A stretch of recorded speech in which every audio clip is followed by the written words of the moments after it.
কিরে বন্ধু কই যাস? এই তো সামনে যাই। ল বন্ধু শাকিব খানের বরবাদ মুভিটা দেখেই।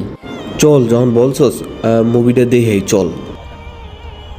আল্লাহু আকবার আল্লাহ। বন্ধু আসরে আজান দিতেছে, চল নামাজটা পড়া পরে যাই। বন্ধু তুই যখন বলছো ল নামাজটা পড়ে যাই, আমি পাঞ্জাবিটা গায়ে দিয়ে আহি। আচ্ছা বন্ধু, তুই তাহলে যা, আমি এখানে দাঁড়াই। দুজন একসাথে নামাজটা পড়া তারপর মুভিটা দেখতে যাইমু। বন্ধু আইছো, চল নামাজটা পড়েই।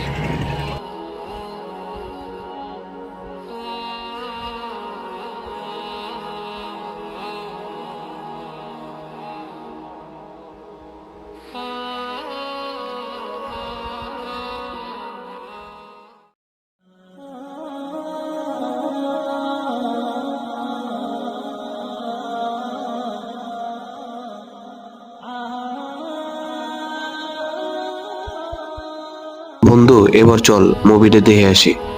বন্ধু আমি নামাজ পড়ে বুঝলাম আল্লাহ আমাকে হেদায়েত দান করছে, আমি ওদিকে যেতে পারবো না। বন্ধু আমি চাইছি আল্লাহ তোকে হেদায়েত দান করুক, এই কারণে তোরে একক তো নামাজ পড়াইছি। আর তুই ইমানের পথে চল, ভালো কিছু পাবি। যে যে আল্লাহকে ভালোবাসবেন আইলা বাল্লাহ লিখে যাবেন।